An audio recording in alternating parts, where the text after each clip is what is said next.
시청자 여러분, 안녕하십니까? 3월 24일 화요일 JTBC 뉴스 아침은 시작합니다. 텔레그램 박사방을 운영하면서 여성에 대한 성착취물을 제작하고 유포한 혐의로 구속된 조모 씨의 신원이 파악됐습니다. 수도권 소재 대학을 졸업한 25살 조주빈으로 대학생 시절 학보사 기자로도 활동한 것으로 전해졌습니다. 경찰은 오늘 조 씨의 신상 정보를 일반에 공개할지 여부를 최종 결정합니다.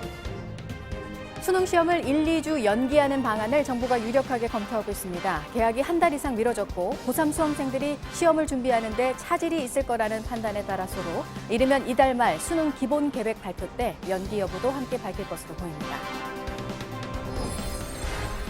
코로나19로 인한 세계의 경기 침체가 2008년 시작된 글로벌 금융위기 때보다 심할 수 있다는 전망이 나왔습니다. 국제통화기금 IMF는 특히 신흥국과 저소득 국가가 더 큰 타격을 입을 것이라고 우려했습니다. IMF는 재정 분야에 더 큰 노력이 필요할 것이라며 많은 나라의 비상재정 조치를 지지한다고 덧붙였습니다. 이탈리아의 확진자는 6만 명, 사망자는 6천 명을 넘어섰고 유럽에서의 코로나19 확산세에 유럽 주요 증시가 2에서 3%대 하락세를 보였습니다. 경제적 충격에 대응하기 위한 유럽 국가들의 재정책들이 나오고 있지만 힘을 받지 못하고 있습니다. 미국의 중앙은행인 연방준비제도가 추가 부양책을 발표했지만 뉴욕 증시도 하락세를 면치 못했습니다. 미국의 코로나19 확진자가 4만 명을 넘어선 가운데 미 보건당국자는 이번 주에 상황이 더욱 악화될 것이라는 전망을 내놨습니다. 미 국방부는 뉴욕과 시애틀에 야전병원을 설치하기로 했습니다.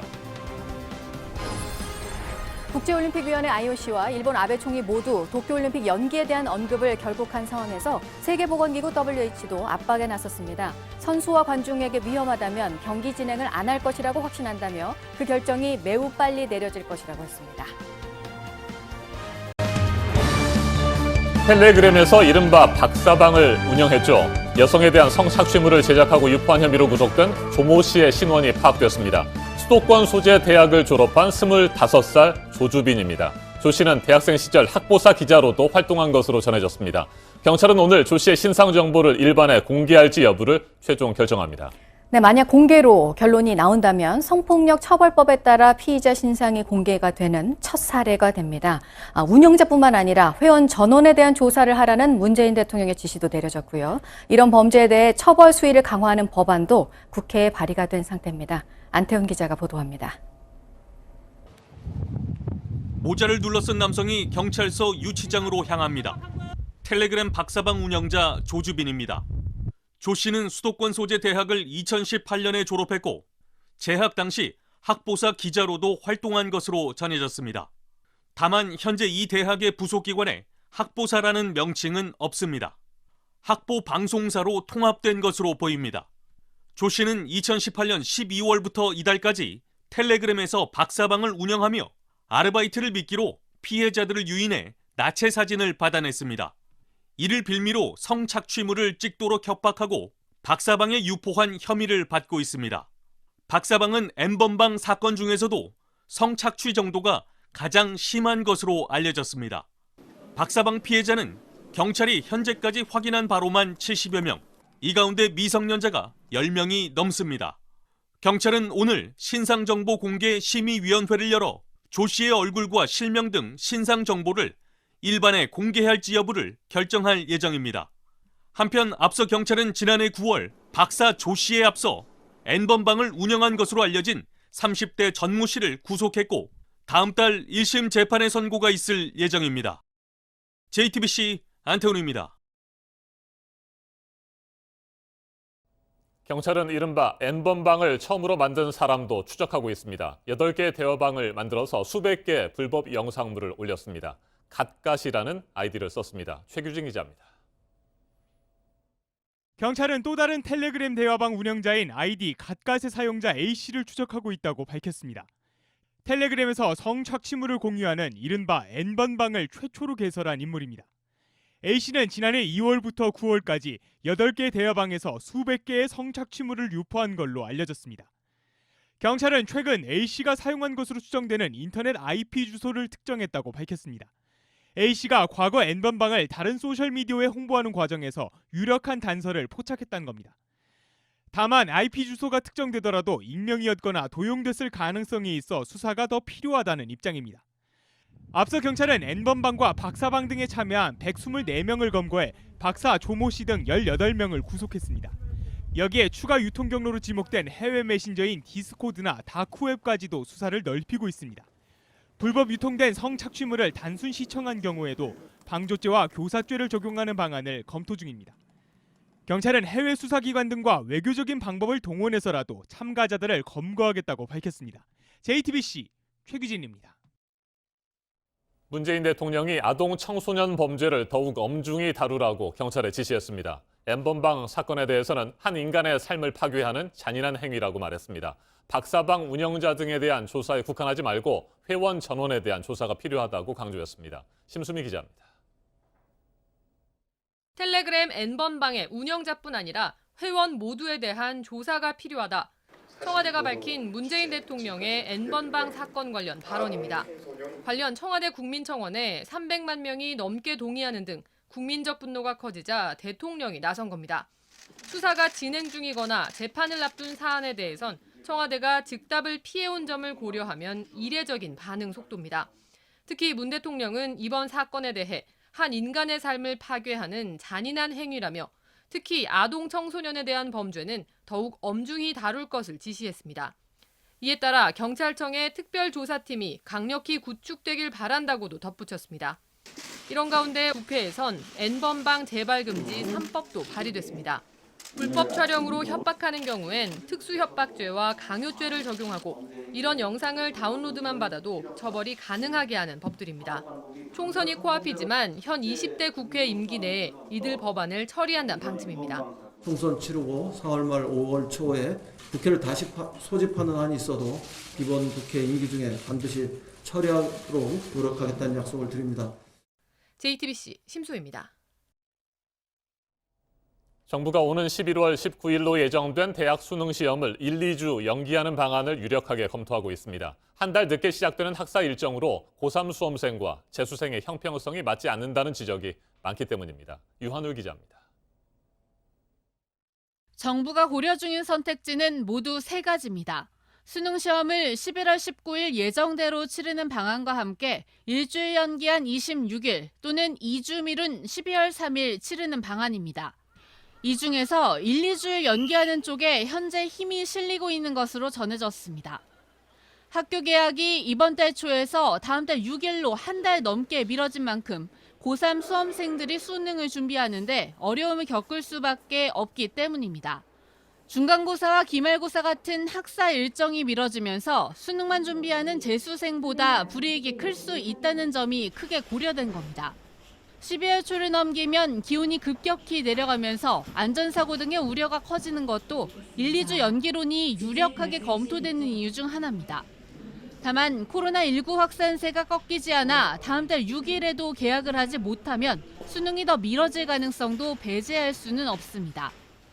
정부는 조만간 최종 결정을 내려 이르면 이달 말로 예정된 수능 기본계획 발표 때 연기 여부도 함께 밝힐 것으로 보입니다. 수능은 앞서 지난 2017년 포항 지진으로 일주일 연기되는 등 지금까지 모두 3차례 미뤄진 바 있습니다. JTBC 유한울입니다. 유럽의 주요 증시가 일제히 하락 마감했습니다. 코로나19 사태로 각국 정부가 앞다퉈 경기 대응책을 내놓고 있지만 시장의 하락세를 막지 못하고 있습니다. 정재우 기자가 보도합니다. 영국 런던 증시는 전거래일보다 3.79% 떨어진 채 장을 마감했습니다. 영국뿐만 아닙니다. 유럽 주요 증시가 일제히 2~3%씩 하락한 겁니다. 프랑스는 3.32%, 독일은 2.10%가 떨어졌습니다. 유럽 주요 기업을 모은 주가지수인 유로스톡스 50도 2.47% 하락했습니다. 세계 각국이 경기 부양책을 쏟아냈지만 코로나19로 인해 투자 심리가 계속 위축되는 모습입니다. 미국은 미국 전체 GDP의 10% 규모 자금인 약 2,490조 원을 경기 부양에 쓰기로 했습니다. 2008년 세계 금융위기 당시 지원한 금액을 훨씬 뛰어넘는 수준입니다. 독일도 경기 부양을 위해 약 212조 원의 추가 예산을 마련했습니다. 영국 정부는 정부가 기업을 대신해서 휴업수당의 80%를 부담하는 전에 없는 대책을 내놓기도 했습니다. 하지만 유럽 내 코로나 확진자가 16만 명을 넘어서면서 확산세는 점점 더 거세지고 있습니다. 이탈리아의 누적 확진자 수는 약 6만 명, 스페인은 약 3만 명이고 독일, 프랑스, 스위스 순으로 확진자가 많습니다. 독일의 앙겔라 메르켈 총리는 최근 접촉한 의사가 코로나19 양성 판정을 받았다는 사실이 알려지면서 즉시 자가격리를 했는데 음성 판정을 받았습니다. JTBC 정재우입니다. 미국의 중앙은행인 연방준비제도가 추가 부양책을 발표했지만 뉴욕 증시도 하락세를 면치 못했습니다. 미국의 코로나19 확진자가 4만 명을 넘어선 가운데 미 보건당국자는 이번 주에 상황이 더욱 악화될 것이라는 전망을 내놨습니다. 미 국방부는 뉴욕과 시애틀에 야전병원을 설치하기로 했습니다. 워싱턴을 전화로 연결합니다. 임종주 특파원, 미국 연방준비제도가 추가로 강력한 경기 부양책을 발표했죠. 먼저 그 내용부터 살펴볼까요? 네, 미국 중앙은행인 연방준비제도가 증시 개장 직전에 경기 부양책을 추가로 발표했습니다. 국채와 주택 저당 증권을 필요한 만큼 사들이겠다는 내용입니다. 연준은 앞서 기준금리를 제로 수준으로 인하하고 기업 어음 매입을 통해 시장의 유동성을 공급하겠다고 밝힌 바 있습니다. 오늘 추가 조치는 달러가 돌지 않고 있는 시장에 사실상 무제한 돈을 찍어서 풀겠다는 신호입니다. 그만큼 강력하고 극단적인 시장 개입 정책입니다. 자, 그런데 위축된 투자 심리를 풀기에는 역부족인 것 같습니다. 뉴욕 증시 오늘도 맥을 못 쳤죠. 네, 뉴욕 증시는 2시간여 전에 하락 장세로 마감됐습니다. 다우존스 산업지수는 3% 떨어진 18,591로 장을 마쳤습니다. S&P 500과 나스닥 지수는 각각 2.93%와 0.27% 하락했습니다. 연준의 무제한 양적 완화 정책도 꽁꽁 얼어붙은 투자 심리를 녹이기에는 힘에 부쳤습니다. 네, 연준의 추가 조치는 트럼프 행정부의 경기 부양책이 상원에서 제동이 걸린 직후에 나오지 않았습니까? 경기 부양책, 오늘도 처리가 안 됐죠. 네, 트럼프 행정부의 경기 부양책은 여야 간 이견으로 표결이 두 번째 무산됐습니다. 야당인 민주당 측이 지원 대상에 대한 지침이나 감독, 근로자 보호 등이 미흡하다고 맞서면서 협상은 난항을 거듭하고 있습니다. 트럼프 행정부는 개인에 대한 현금 지급을 포함해 코로나 대응을 위해 2조 달러, 우리 돈 2,500조 원대의 경기 부양책을 추진 중인데 이렇게 상원 문턱을 넘지 못하고 있는 것도 증시엔 악재 요인이 된 것으로 보입니다. 네, 코로나19 확산으로 미군에도 비상이 걸렸다고 들었습니다. 국방부가 뉴욕과 시애틀에 야전병원을 설치하기로 했다고요? 네, 마크 에스퍼비 국방장관이 오늘 기자회견에서 그런 방안을 발표했습니다. 먼저 들어보겠습니다. But right now, I anticipate sending a hospital to Seattle and a hospital to New York City. And beyond that, once that's confirmed, we will look at sending to other places. 미 국방장관의 오늘 언급은 코로나 확산이 미군의 준비 태세에도 영향을 미칠 수 있음을 인정한 것으로 국내 위기감도 그만큼 크다는 뜻으로 풀이됩니다. 에스퍼 장관은 미군 감염자는 133명이라고 밝혔습니다. 네, 미국의 확진자 계속해서 늘고 있는데 4만 명 선도 넘어섰군요. 네, 그렇습니다. 4만 2천여 명이 감염되고 500여 명이 사망한 것으로 집계되고 있습니다. 가장 확산이 심한 지역은 뉴욕주로 감염자가 2만 명이 넘습니다. 제롬 애덤스 미 공중보건서비스 단장은 방송에 출연해 이번 주에 상황이 악화할 것이라며 외출 자제와 사회적 거리두기 실천을 호소했습니다. 미국에선 보건당국의 이딴 경고에도 캘리포니아 해변과 워싱턴 DC 벚꽃놀이 등의 인파가 몰려 논란이 되고 있습니다. 지금까지 워싱턴에서 JTBC 임종주입니다. 네, 들으신 것처럼 돈을 이렇게 푼다고 해도 시장의 효과에는 좀 한계가 있는 모습인데요.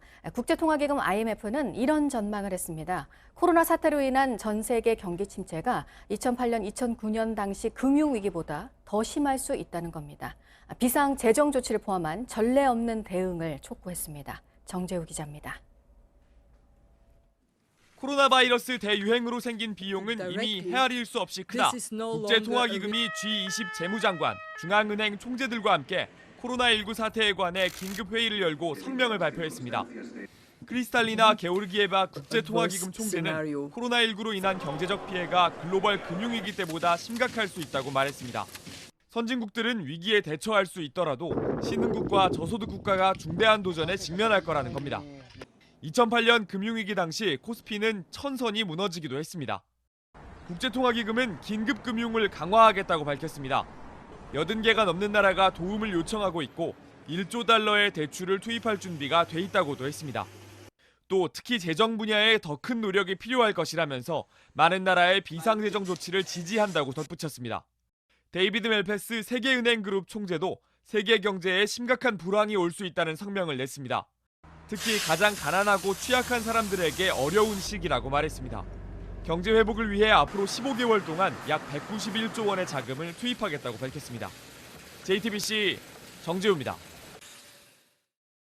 네, 코로나 사태로 또 영향을 받게 될 것으로 보이는 도쿄올림픽 관련 상황도 보면 버티던 국제올림픽위원회 IOC 그리고 일본 아베 총리가 연기에 대한 언급을 처음으로 하면서 결국 백기를 든 상황입니다. 세계보건기구 WHO도 압박에 나섰는데요. 선수와 관중이 위험에 처해서는 안 된다면서 빨리 결정이 나올 것이라고 했습니다. 트럼프 미국 대통령도 거들었습니다. 유환을 기자가 보도합니다. 일본 정부와 IOC가 선수와 관중에게 위험할 경우 어떤 경기도 진행하지 않을 거라는 확신을 갖고 있다. 세계보건기구 WHO가 7월로 예정된 도쿄올림픽에 대해 이렇게 압박하고 나섰습니다. 마이클 라이언 WHO 긴급준비 대응 사무처장은 스위스 현지 시간 23일 열린 화상 언론 브리핑에서 도쿄올림픽 연기 문제 등과 관련해 그 결정이 매우 빨리 내려질 것이라고 말했습니다. IOC는 앞서 지난 주말 집행위원회를 급하게 열고 올림픽 연기 시나리오를 포함한 세부 논의를 시작한다고 발표했습니다. 일본 정부 역시 처음으로 연기 가능성을 언급한 가운데 트럼프 미국 대통령은 아베 총리가 적절한 결정을 내릴 거라고 했습니다. 미국의 올림픽 참가 여부를 놓고 아주 좋은 친구인 아베 총리의 바람에 따라 안내받을 것이라면서 이처럼 말한 겁니다. 트럼프 대통령은 지난 12일 텅 빈 경기장에서 치르는 것보다 올림픽을 1년 연기하는 편이 나을 것 같다면서 연기론에 무게를 실은 바 있습니다. JTBC 유한울입니다. 아이들 개학일인 2주 뒤까지 강력한 사회적 거리 두기를 연일 강조하고 있는 정부입니다. 교회 같은 종교시설 등에 대해서 이 기간 운영을 하지 말고 해야 한다면 지침을 지켜야 한다는 강력한 권고가 나왔지만 그렇지 않은 교회가 있었고 서울시가 집회를 금지하는 행정명령을 내렸습니다.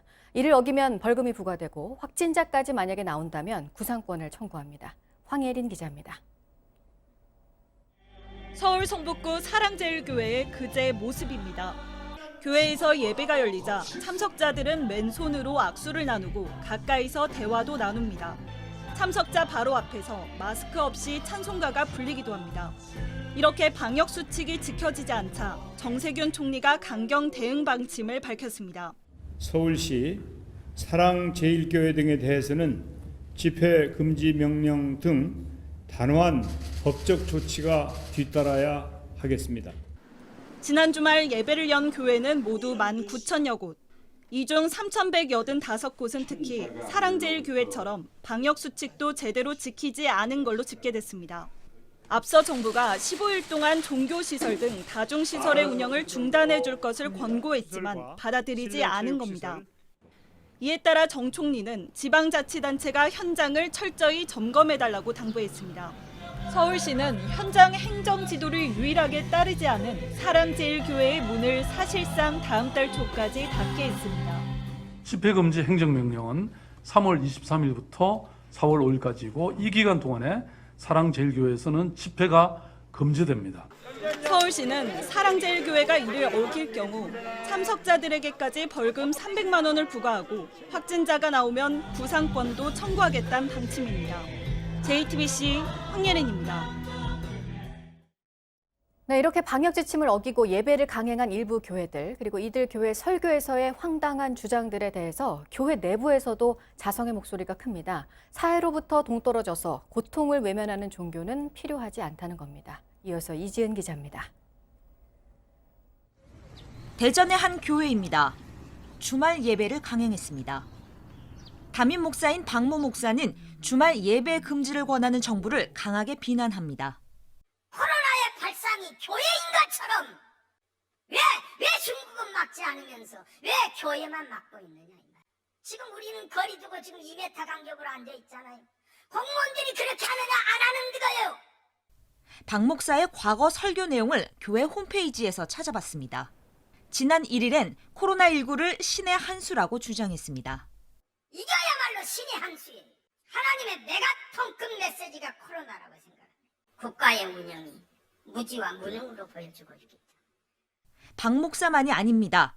전염병이 중국에 대한 경고라는 주장부터 중국 공산당 그 길에 걸림돌이 된다고 다이너마이트로 교회를 폭파했습니다.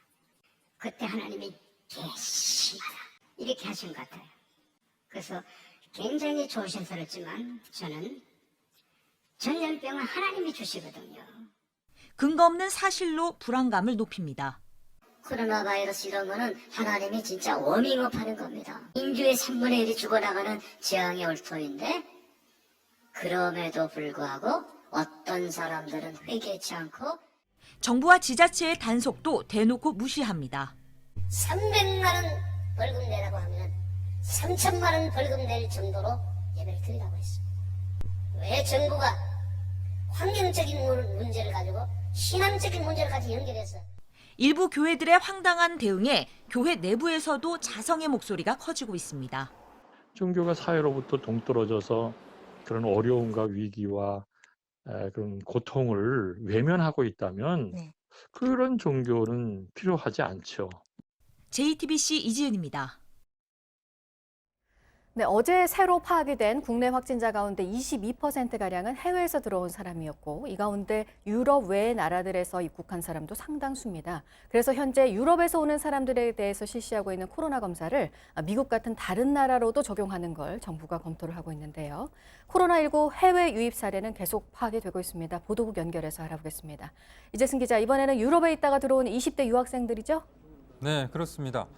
인천시는 체코에서 머물다가 그제 프랑스 파리를 경유해서 인천공항으로 입국한 24살 남성 유학생과 또 독일에 머물다가 그제 카타르 도하를 거쳐 입국한 21살 여성이 코로나19 확진 판정을 받았다고 밝혔습니다.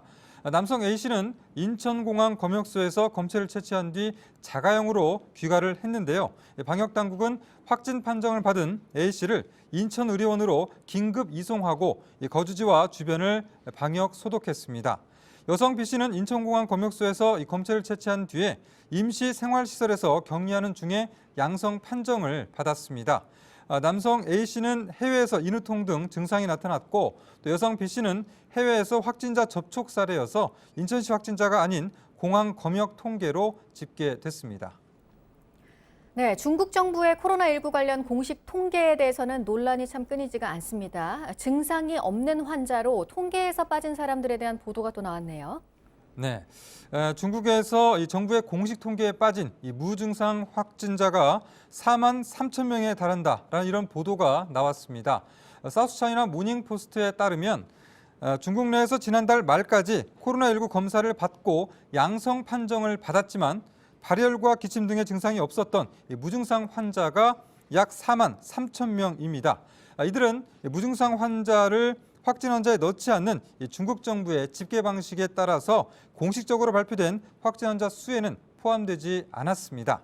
이들을 합하면 중국 내 확진자는 지난 22일까지 집계된 8만 1천여 명에서 총 12만여 명으로 크게 늘어나게 됩니다. 무증상 확진자 문제는 신종 코로나와 싸우고 있는 세계 각국에 어려운 과제를 던지고 있는데요.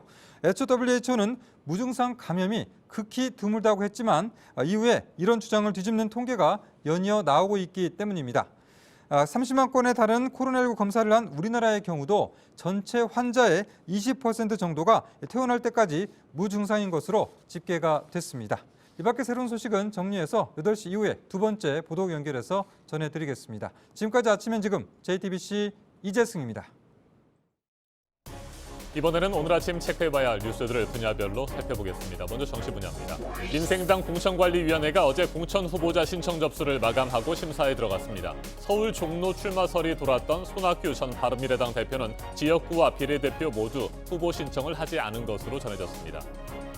손혜원 의원과 정봉주 전 의원이 이끌고 있는 비례정당 열린민주당의 비례대표 후보자 투표 결과가 나왔습니다. 1번에 김진애 전 의원이 배치됐고 최강욱 전 청와대 공직기강 비서관과 김의겸 전 청와대 대변인은 각각 2번과 4번에 배치됐습니다. 총선 경선에서 탈락한 더불어민주당의 이종걸 의원이 민주당을 탈당해 비례연합정당인 더불어시민당으로 당적을 옮기겠다고 밝혔습니다. 당의 공식 요청 이전에 자신이 판단한 것이라며 시민당이 자리를 잡아 민주진영이 총선에서 이기도록 돕겠다고 말했습니다. 정의선 현대차그룹 수석 부회장이 현대차와 현대모비스 주식 190억 원어치를 사들이면서 여러 얘기가 또 나왔었는데 그룹 측은 최근 주가가 크게 내려간 상황에서 회사를 책임감 있게 끌고 가겠다는 의지라면서 지배구조와는 무관한 결정이라는 입장을 했습니다. 오늘부터 한 달 동안 국내선을 포함한 모든 노선의 운항을 중단하는 이스타항공에서 내일로 예정된 급여 지급이 미뤄졌습니다. 지난달에는 40%만 지급이 됐었는데요. 회사 측은 기본적인 운영 자금을 확보하는 것도 어려운 현실이라면서 인력 조정 작업도 불가피하게 됐다고도 설명을 했습니다. 전 세계 항공편이 급격하게 줄면서 요즘 인천공항의 여객 편수가 제주공항보다 적습니다. 어제 인천공항에서 출발하거나 도착한 여객 편수가 100여 대로 국내선 중심의 제주공항의 절반도 안 됐습니다. 이런 경우는 인천공항이 문을 열고 처음입니다. 계속해서 사회 분야 뉴스입니다. 고려대 교직원이 학생들의 개인정보를 빼내 사적 메시지를 보낸 혐의로 경찰의 수사를 받고 있습니다. 중국인 유학생 40여 명에게 한눈에 반했다, 친해지고 싶다 등의 메시지를 보냈습니다. 대학 측이 해당 직원을 경찰에 고소하고 채용 취소를 통보했습니다. 어젯밤 11시쯤 광주광역시의 한 주택에서 불이 나 80대 집주인이 숨졌습니다. 불을 지른 사람은 방화 전력이 있는 60대 남성으로 최근 정신병원에서 퇴원한 뒤 사흘 전에 이 집에 이사한 것으로 알려졌습니다. 불을 지를 당시 만취 상태였던 것으로 밝혀졌습니다. 어제 오후 전남 담양군의 한 야산에서 불이 나 70대 여성이 숨졌습니다. 쓰레기를 태우다가 불이 났는데 피하지 못한 것으로 추정됩니다. 불이 민가로 번지지는 않았습니다. 영화 신문 기자로 일본 아카데미 시상식에서 여우주연상을 받은 배우 심은경 씨가 이번에는 일본 영화 블루아워로 다카사키 영화제에서 최우수 여우주연상을 받았습니다. 일본 주연 배우와 공동 수상했습니다. 제작비 100억 원대 대작 영화가 코로나 사태로 개봉이 연기된 뒤에 넷플릭스로 직행한 경우도 나왔습니다. 영화 사냥의 시간인데요. 다음 달 넷플릭스에서 공개가 됩니다. 국기원이 오늘 하려던 이사장 선출을 미뤘습니다. 이사장 자리가 공석이어서 행정 공백이 우려되고 있지만 정부의 사회적 거리 두기에 동참하기 위해서 이런 결정을 내렸습니다. 네, 문재인 대통령이 주재하는 2차 비상경제회의가 오늘 열리는데요. 앞서 1차 때는 소상공인, 자영업자, 취약계층에 대한 지원책이 얘기가 됐고요. 오늘 안건은 최근 충격에 휩싸여 있는 금융시장 안정화 방안입니다. 4.15 총선 당일에 투표를 할 수 없는 유권자들, 코로나 확진자나 거동이 어려운 환자, 원양어선 선원 등을 대상으로 오늘부터 토요일까지 거소투표와 선상투표 신고 접수가 진행이 됩니다. 신고를 미리 하면 자신이 머무는 곳에서 우편으로 투표할 수 있습니다. 댓글 조작 공모 혐의를 받고 있는 김경수 경남지사의 항소심 재판이 오늘 다시 열립니다. 재판부가 바뀌고 열리는 첫 재판입니다. 코로나 사태로 인한 법원 휴정으로도 미뤄졌었습니다. 분야별 뉴스들 체크해드렸습니다. 이어서 날씨 정보입니다. 오늘도 일교차가 무척 크겠습니다. 옷차림에 유의하셔야겠고요. 출근길 안개가 짙고 미세먼지 농도도 높아서 시야가 뿌옇습니다. 교통안전에도 유의하시기 바랍니다. 경기 남부와 충남 지역은 종일 미세먼지 나쁨 수준 예상되고요. 그 밖에도 서쪽 지역 중심으로 오전까지 농도가 높겠습니다. 건조특보 지역은 대부분 확대돼서 지금 전국에 내려져 있습니다. 화재 사고에도 조심하셔야겠습니다. 낮 기온은 서울이 17도, 광주 20도, 대구가 18도까지 크게 오르겠고요.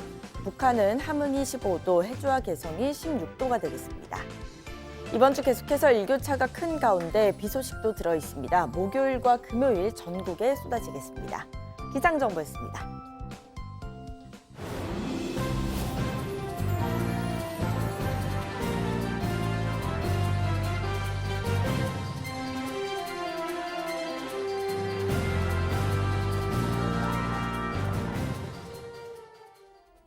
봄꽃 축제가 취소됐는데도 꽃 구경을 나선 60대 일행 4명이 코로나19 확진 판정을 받았습니다. 일부 지자체는 봄꽃의 명소를 아예 폐쇄했습니다. 배승주 기자입니다.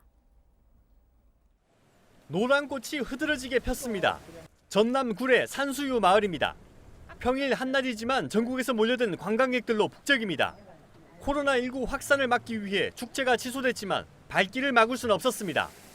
네, 집에 있으니까 너무 답답하기도 하고 이 꽃은 진짜 피가지고 난리 났는데.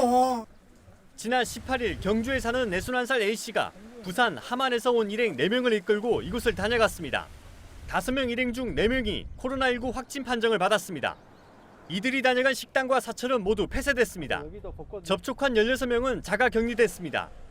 어제 낮에 검사하러 가고 그 검사 결과 안 나왔을 땐 내가 산 게 아니었다고요. 봄 나들이로 인한 집단 감염이 우려되는 상황입니다. 이렇다 보니 이미 진해 군항제를 취소한 창원시는 벚꽃이 이쁘게 핀 5곳을 골라 아예 폐쇄했습니다. 벚꽃이 피기 시작한 경화역입니다.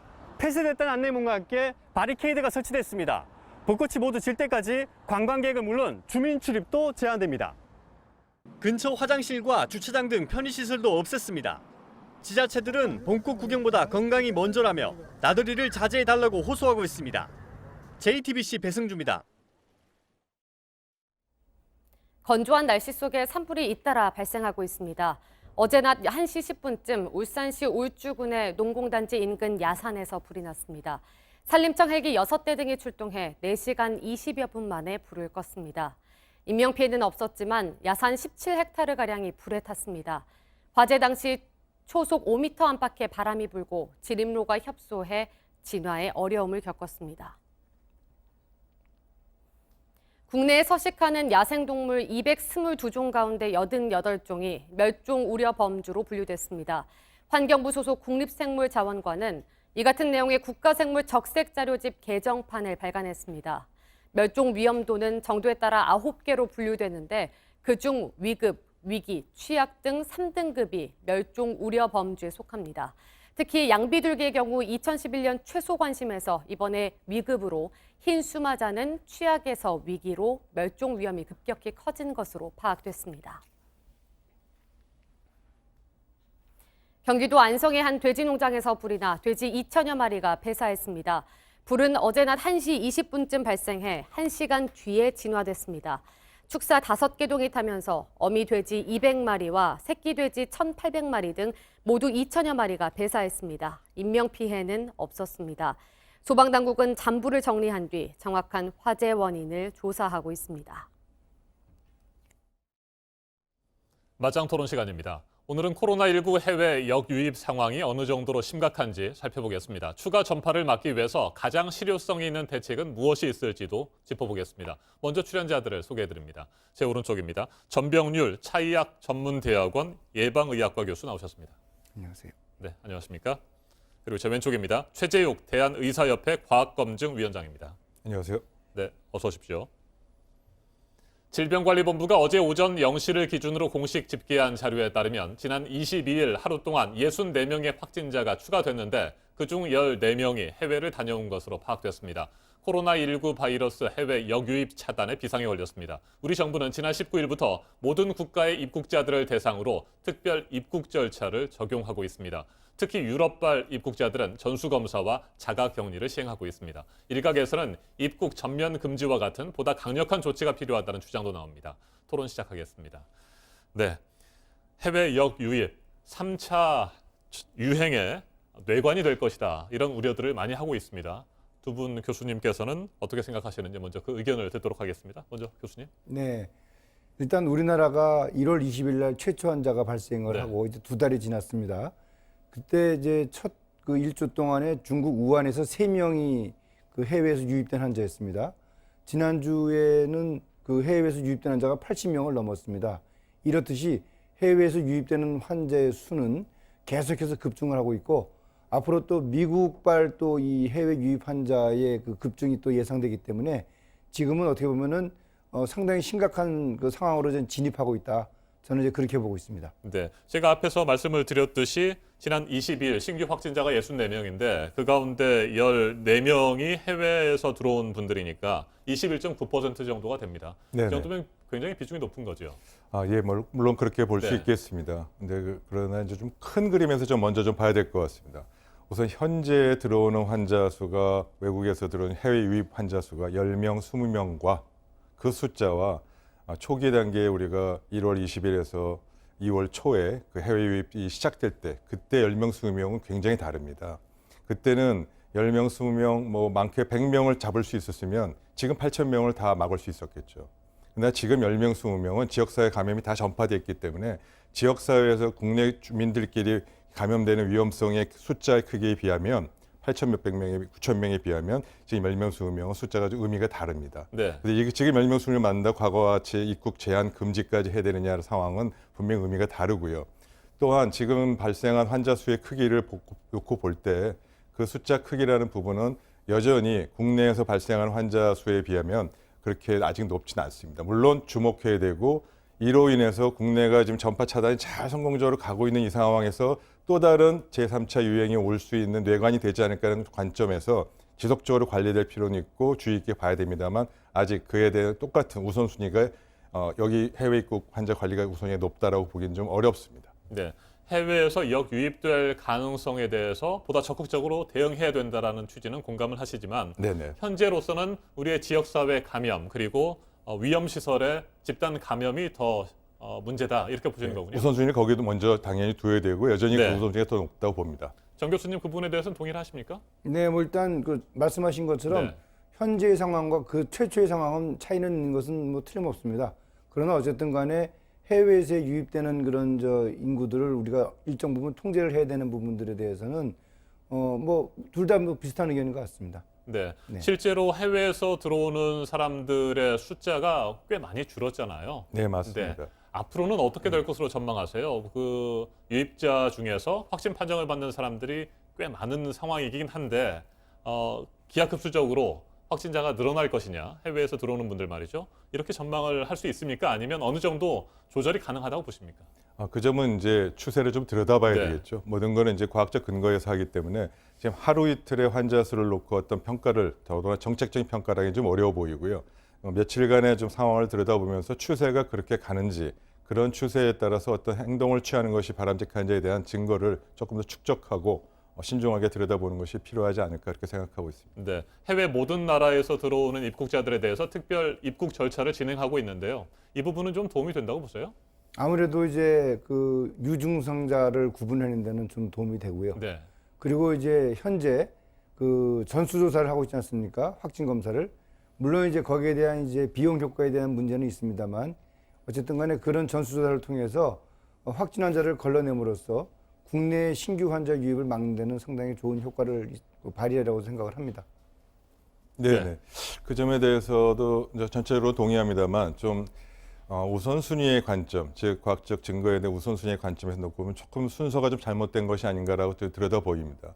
지금 여전히 국내 전파 가능성이 더 위험성이 크고 그걸 막는 데 우선순위 둔다면 지금 국내에서의 이 증상이 있고 발열 증상이 있고 의심이 되는 이 지역 주민부터 사실 전수조사 해야 됩니다. 네. 거기에 먼저 총력을 가하고 그 다음에 지금 필요하다면 우선순위 다음번에 하나씩 해서 자원과 이 인력을 효율적으로 배치하는 것이 필요한데 지금 너무 이 들어오는 모든 뭐 유럽 발일 하나입니다만 모든 사람을 증상이 있고 관련 없이 다 전수조사를 하고 14일 뭐 의무격리하고 이런 부분은 뭔가 좀 우선순위의 원칙에 어긋나 보인다고 보입니다. 네.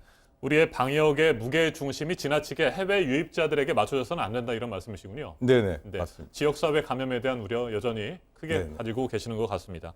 이 부분에 대해서 어떻게 생각하십니까? 네, 일단 그 국내에서 특히 소위 말하는 이제 그 위험 지역, 예를 들어서 뭐 요양병원, 요양원, 사회복지시설 뭐 이런 부분들에서 집중적으로 지금 소규모 발생이 좀 있기 때문에 그런 부분들이 어떻게 보면은 우선적으로 관리가 돼야 된다는 것은 저도 동의를 하고요. 그러나 그렇다고 해서 해외 유입되는 사람들에 대해서 관리가 소홀해서는 안 된다. 그런 부분들도 역시 또 저는 동의를 하고 있습니다. 네. 요양원과 위험시설들 이 부분에 대한 전수조사가 일부 진행이 되고 있습니다만 네. 이게 아직도 많이 부족하다고 보세요? 네, 저는 그렇다고 봅니다. 네. 이미 대구 경북 지역의 요양병원에 대한 전수조사도 사실 정확하게 말씀드리면 대구시장에 3월 8일 날 제가 정확히 찾아봤습니다. 3월 8일 날 전수조사하겠다고 공언했습니다.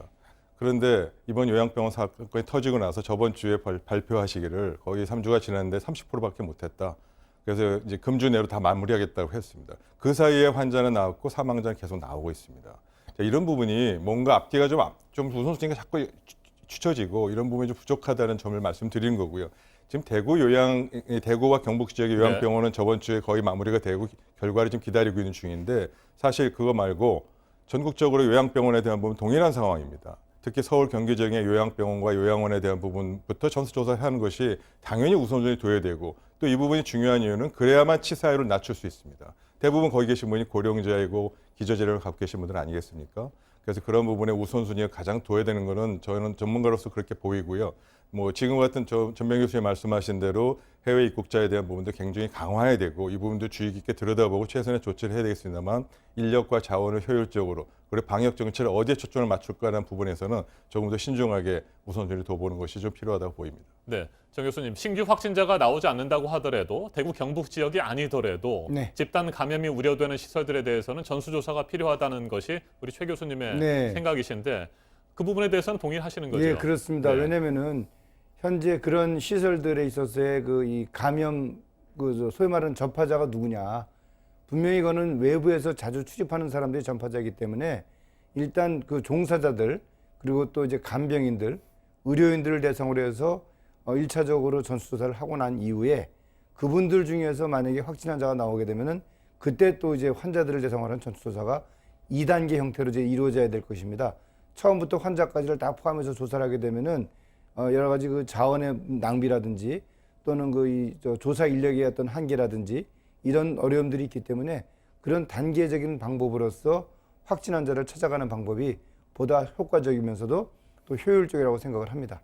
전수조사의 여력이 충분치 않다고 보시는 겁니까? 아무래도 우리 방역당국이 가지고 있는 자원이라는 것이 무한하지가 않고 또 앞으로 계속해서 환자는 늘어나기 때문에 최대한 자원을 좀 아껴 쓸 수 있는 그런 노력을 좀 해야 됩니다.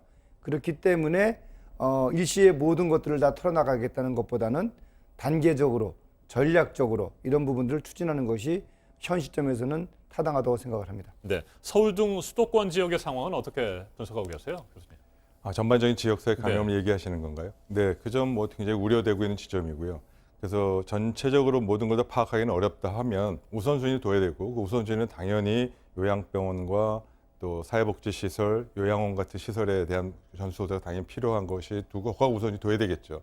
근데 한 가지 이제 이 인력과 자원, 방역의 어떤 이 효율성, 효과성을 놓고 볼 때 굉장히 좀 가슴 아프고 좀 뼈 아픈 대목 중에 하나가 이 점도 의료계가 여러 차례 지적했습니다만 과거 신천지 교인들에 대한 전수조사 확대하면서 서울 경기 지역에 거의 8만 명을 조사했습니다. 네.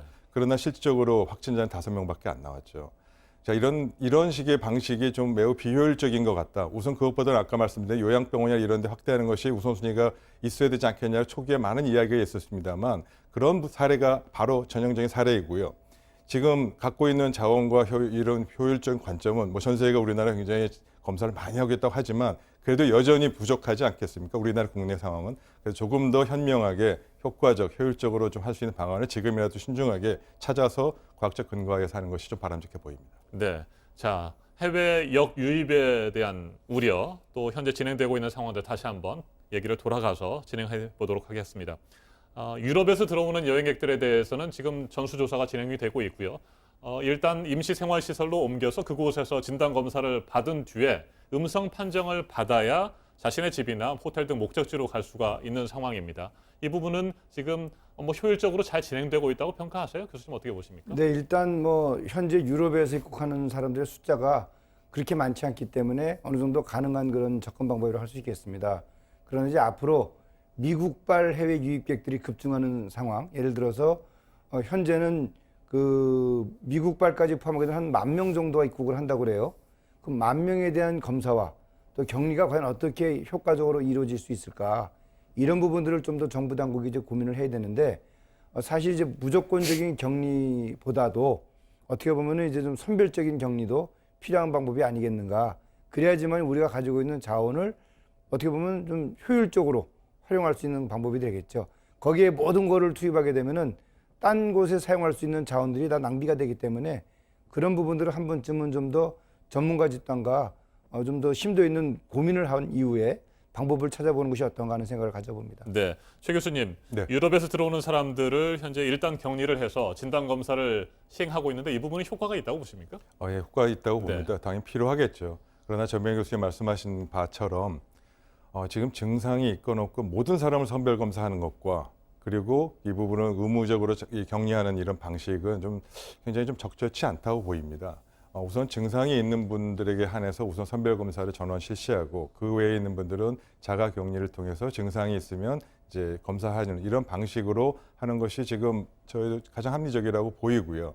왜 그러하냐 하면 결국은 아까 말씀드린 대로 전체적인 위험성 크기에 따라서 조치도 같이 따라가야 되지 않겠습니까? 그래서 위험성 크기에 맞춰서 자원을 많이 배치하고 네. 위험성 크게 낮으면 좀 더 급한 곳에 더 위험성이 높은 곳에 자원을 배치하는 이런 방식의 관점에서 볼 때 지금 현재는 아까 말씀드린 대로 현재 우리나라 지역사회 감염이 더 중요한데도 불구하고 아직 그렇게까지 안 합니다. 우리도. 그런데 지금 해외 입국자에 대한 부분만 그렇게 강화하는 부분은 우선순위에서 좀 다시 한번 생각해 볼 점 말씀드리고요. 저는 강조해서 말씀드리면 증상이 있는 사람 안에서 전원 선별 검사, 증상이 없으면 자가격리, 그리고 이 부분도 자가격리에 대한 부분이나 의무격리에 대한 부분도 비용 부담이나 이런 부분들도 좀 들여다봐야 될 지점이다. 이렇게 국고로 모든 걸 다 해야 되느냐라는 부분도 다시 한번 좀 논의를 좀 해보는 것도 필요하다고 생각합니다. 네, 모든 진단 검사 비용 그리고 격리에 들어가는 비용들 이런 것들을 다 국고에서 지원하고 있는데 네. 이 부분에 대해서도 논의가 필요하다는 말씀하셨습니다. 네. 이에 대해서 정 교수님 어떻게 생각하세요? 저도 뭐 전적으로 네. 동의를 합니다. 그러니까 이러한 부분들은 사실 외교적으로도 상호주의 원칙에 입각해서 접근한다 그러면은 국가 간의 마찰도 줄일 수가 있고 또 우리가 가지고 있는 자원들에 대해서도 어떻게 보면 이제 좀 더 효과적인 또 효율적인 그런 활용들이 가능하거든요. 지금 예를 들어서 언론 보도에 따르면은 이틀 전에 하루에 소요되는 비용만 약 한 2억 원 정도라고 했습니다. 네. 근데 그것이 점점 누적이 되게 되면은 훨씬 더 빠른 속도로 그 금액은 증가될 것이고 결국은 그것이 다 국민의 그 세금으로 부담을 하게 되는 것인데 그런 부분들에 대해서 좀 더 뭐랄까요 그 다른 방법으로도 이 문제를 해결할 수 있는 것들이 있을 텐데 그런 부분들에 대한 검토가 조금은 부족한 것이 아닌가 하는 그런 좀 아쉬움이 남아 있습니다. 네, 유럽에서 들어오는 분들뿐만 아니고요. 최근 환자들이 급증하고 있는 미국에서 들어오는 입국자들에 대해서도 전수 조사를 실시해야 된다, 격리해서 검사를 해야 된다 이런 의견들이 있는데 그렇다고 한다면 비용과 효율성 측면에서 볼 때 이것도 이렇게 그렇게 확대하는 것 자체가 문제가 있을 수도 있겠군요. 그렇습니다. 네. 지금 현재 유럽에서 오는 분들에 대한 검사 비용 또 격리 비용 이런 분들만 2억인데요. 근데 미국까지를 포함하게 되면 그 비용은 훨씬 더 커지고 그것이 이제 계속 누적이 되게 되면은 어떻게 보면은 우리가 과연 그 부분이 감당할 수 있는 그런 정도의 비용 부담인가 거기에 대한 이제 문제점 의식을 갖게 되는 거죠. 따라서 정부 당국은 유럽발 그리고 미국발 앞으로의 어떤 선별 검사 인력 또 격리 인력 이런 부분들에 대해서 좀 더 효율적인 방법을 찾아보는 것이 이 시점에서 바람직하다. 저는 그렇게 생각을 하고 있습니다. 네. 최 교수님도 같은 생각이세요? 네, 그 점 같은 생각이고요. 이제 두 가지만 조금 추가해서 네. 말씀드리면 미국 뭐 다른 나라 확대했을 경우에 모든 나라에 다 확대해야지 어느 나라는 되고 어느 나라는 안 된다고 얘기하기가 어려워지는 상황이 됩니다. 그런 상황이 있을 때 저희가 대처하기 좀 어렵다는 점이 있고요. 또 하나 두 번째는 현재 국내에 들어와 있는 외국인 노동자들이 있습니다. 그리고 또 아까 말씀드린 대로 방역 정책의 우선순위를 놓고 볼 때 이 국내 사회 전파에 대한 부분을 확대해 나가는 데 있어서 형평성도 맞지 않습니다. 형평성보다는 우선순위의 관점에서도 적절해 보이지 않는 부분이 분명히 있고요. 그래서 이런 점을 감안해 봤을 때 이 부분을 좀 신중하게 판단하는 것이 좋겠고요. 더 문제가 커지기 전에. 참고로 며칠 저번 주에 싱가포르에서는 자국 내 외국인 노동자와 외국인 이 입국자에 대한 네. 부분을 내국인과 같이 하겠다는 정책을 철회하겠다 그런 입장을 발표했습니다. 그 부분은 아까 말씀드린 대로 같은 논리입니다. 현재 초점을 내국인 관리에 둬야 되고 내국인 보호에 두어야 되는 부분이 우선적으로 해야 된다는 그런 관점에서 그런 정책을 핀 부분이 참고할 만한 부분이라고 생각합니다. 네. 그런데 외국인의 입국을 전면 금지하겠다 이렇게 밝히는 나라들이 속속 나오고 있거든요. 홍콩도 뭐 그런 방침을 세운 것 같고요. 그래서 우리나라도 외국인들의 입국을 전면 금지해야 되지 않느냐 이런 주장을 하시는 분들이 있습니다. 이에 대해서는 어떤 생각을 가지시는지 전병률 교수님 먼저 들어볼까요? 사실 이제 이 위험 지역 과거에 이제 검역 용어로 위험 지역이라는 용어를 썼습니다. 그 위험 지역에 대한 입국 제한 문제는 중국 초기 단계부터 계속해서 거론이 됐던 문제인데 네. 이 부분에 대해서 이제 정부 당국이 이제 수용을 하지 않았던 그런 상황입니다. 근데 뒤늦게 이런 주장이 과연 정부 당국으로도 수용이 될지에 대한 의문점은 남아 있습니다만 우리나라가 어쨌든 간에 자국민들의 건강과 생명을 보호한다는 측면에서는 일정 부분 상호주의 원칙에 각한 소위 말하는 입국 금지 또는 입국 제한 조치가 필요하고 그렇게 함으로써 우리가 입국자들에 대한 관리할 수 있는 범위도 훨씬 더 줄어들면서 효과적인 관리가 가능하다고 저는 생각을 합니다. 외국인의 입국을 전면 금지하는 부분에 대해서 그 필요성을 인정하고 네, 그렇습니다. 찬성하신다 이런 입장이신가요? 네, 그렇습니다. 네, 최 교수님은 어떻습니까? 네, 어느 시점이 되면 그런 부분을 당연히 검토할 필요가 있겠죠. 근데 지금 추세로 보면 그걸 판단하기 좀 어렵고요. 조금 더 시간을 들여다보고 추세가 좀 그런 판단에 대해서 뭐 예를 들어서 어느 해당 국가의 이 확진자 수가 레이트가 우리나라 지금보다 훨씬 높아지고 그리고 그에 따른 그 나라 통해 들어온 입국자 수가 증가하고 그 입국자에서 발생되는 확진자 수가 어느 시점을 넘어서 국내 입국에서 국내 지역사회 감염으로부터 인한 위험성 크기보다 커지는 그런 과학적 증거가 예측되는 경우에는 당연히 입국 제한이든 금지든지 뭘 해야 되겠죠. 그러한 상황을 매일매일 모니터링하고 그러한 체계를 통해서 계획 A, 계획 B, 최단의 최고의 수준은 입국 금지까지 오는 계획 단계별로 계획을 세워놓고 판단해서 결정하는 것이 바람직하고요. 이에 대한 부분은 당연히 논의를 해야 되겠습니다. 논의도 해야 되고 대책도 마련해야 되고 그로 인한 피해라든지 부분도 해야 되겠습니다만 조금 더 추세를 들여다보고 이에 대한 준비를 철저히 하는 것이 필요하다가 현재 시점에서 말씀드릴 수 있는 제 과학적인 어떤 근거라고 견해라고 좀 보입니다. 네. 지금 당장 결정할 수 있는 상황은 아닌 것 같다 이런 말씀이신 거군요. 네, 조금 추세를 더 들여다보고 증거가 명확하게 입증이 되는 그런 때 그때 조치를 할 수 있는 것이 바람직하겠다 이렇게 생각합니다. 유치원과 초중고등학교의 개학이 4월 6일로 연기가 됐습니다. 세 번째 연기였고요. 이에 맞춰서 4월 5일까지 사회적 거리 두기를 보다 철저히 시행하자고 정부에서 국민들에게 당부를 한 바 있습니다. 그래서 뭐 교회라든지 다중 이용 시설의 운영을 중단할 것을 요구하기도 했었고요.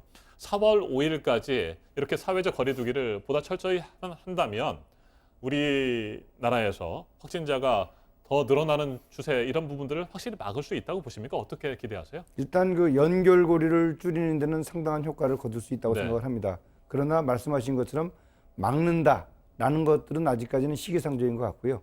다만 그 발생의 속도라든지 그 추이를 완화시키는 데는 분명히 긍정적인 효과가 있습니다. 따라서 앞으로 2주 동안에 우리 국민들께서 아이들의 개학을 위해서 정말 적극적으로 협조를 해주시는 것이 이 시점에서는 대단히 중요하다고 저는 생각을 하고 있습니다. 네.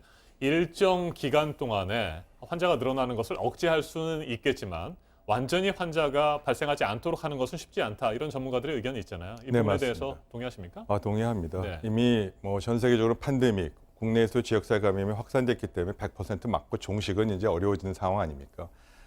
그 점에서 이 사회적 거리두기를 용어를 다시 한번 좀 말씀드리고 싶습니다.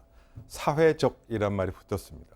의학적 거리두기는 방역 정책이고 백신이고 이런 부분입니다. 사회적이란 말은 의학적인 부분에 바탕을 두고 국민들에게 사회적으로 참여해 주십시오. 떨어뜨립시다라는 거라서 의학적인 어떤 효과와 정책뿐만 아니고 사회적으로 있는 파급 효과, 경제적 곤란과 많은 무수히 많은 어려움이 지금 그래서 같이 발생하는 겁니다. 따라서 이 점을 언제까지 지속할 것인지, 언제까지 아니면 계속 연기할 것인지에 대한 부분 판단도 의학적 정책과 근거에 의해서 판단하되 동시에 사회적 합의에 의해서 같이 논의하고 이 부분을 결정하는 것이 바람직하고요. 분명히 효과는 있습니다만 그 효과만큼 사회적인 파장과 이 경제적 곤란이 크다는 점도 국민 다 인식하고 계시기 때문에 그 시점 돼서 4월 5일 그 시점이 돼서 분명히 전문가들과 함께 과학적 증거를 다시 한번 논의하고 그럼에도 불구하고 할 거냐 말 거냐에 대한 부분은 사회적 합의, 즉 많은 부분들이 사회에 같이 모여 컨센서스를 만들어가는 이 절차를 통해서 이 부분을 해결하는 것이 또 다시 들여다보는 것이 꼭 필요한 시점이라고 보입니다. 알겠습니다. 코로나19의 해외 역유입에 대한 상황과 효과적인 대책 그리고 사회적 거리두기 문제까지 저희가 오늘 토론을 펼쳐봤습니다. 여기서 마무리하도록 하겠습니다. 전병률 차이학 전문대학원 예방의학과 교수 최재욱 대한의사협회 과학검증위원장과 함께했습니다. 두 분 토론 잘 들었습니다. 감사합니다. 감사합니다.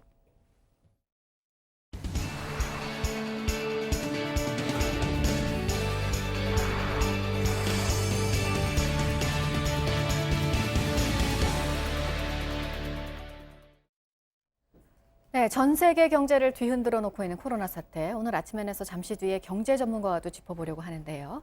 공장이 멈춰서면서 관련 업체들이 줄줄이 영향을 받아서 생산을 못하고 있고 사람들이 움직이지 않으니까 소비도 없습니다.